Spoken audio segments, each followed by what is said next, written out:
জামাত শিবির এটা একটা অপরাধীদের সংগঠন। এরা অপরাধ করাটাই হচ্ছে এদের মূল টার্গেট।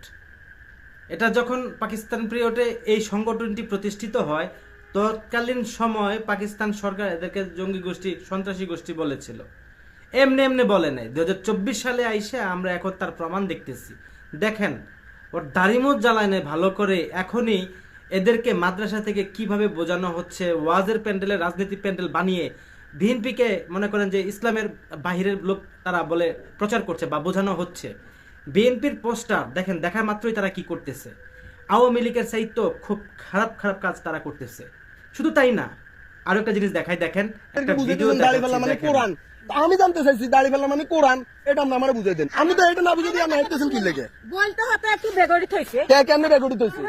বেগুড়ি হয়েছে আমরা ইচ্ছাকৃত ভাবে দাঁড়িপাল্লা নাকি কোরআন শরীফ। যারা পড়াশোনা জানেন না, সহজ সরল মানুষ, তাদেরকে গিয়ে ধর্মের নামে ব্যবসা করছে এই জামাতিরা, এবং সেই সাথে গিয়ে নারীদেরকেও নামিয়ে দিয়ে মিথ্যা কথা বলতেছে যে দাঁড়িপাল্লা মানে কোরআন শরীফ। দাঁড়িপাল্লায় তারা ভোট দিলে কোরআন শরীফকে ভোট দেবে, এবং কি আল্লাহ রাসূল এবং কি আরো কত কিছু আছে। এই জামাতিরা এগুলো সব করতেছে। আসলে চিন্তা করে দেখেন তো, আসলে কি জামাত শিবির কি ইসলামের পক্ষের লোক, নাকি জামাত শিবির আসলে ইসলামের বিরুদ্ধের লোক? আমি এদের ভিতরে জামায়াত ইসলামের কোনো কর্মকাণ্ডে, কথায়, বার্তায় কখনোই আমি কোনো ইসলামের কোনো কিছু তাদের মাঝে খুঁজে পাই নাই।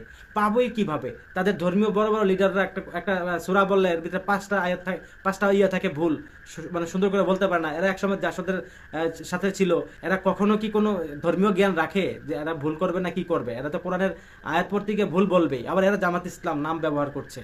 এদের কোনো মাদ্রাসার কোনো বড় বড় কোনো জায়গা থেকে কোনো পড়াশোনা নাই। এরা জেনারেল লাইনে পড়াশোনা করছে, আইসা এখন জামাতি বড় বড়। এরা অধ্যাপক না হইলেও জামাত ইসলাম করলে অধ্যাপক হবে, প্রফেসর না হলেও প্রফেসর হবে, কেউ বড় বড় জায়গার প্রিন্সিপাল না হলেও প্রিন্সিপাল হবে। শুধু জামাত করলেই এই টাইটেলগুলো অটোমেটিক সামনে তারা দিয়ে দেয়। আর এই যে যে জিনিসগুলো করতেছে এই যে জামাতের লোকেরা, এইগুলো কোনোদিন তারা স্বীকার করবে না।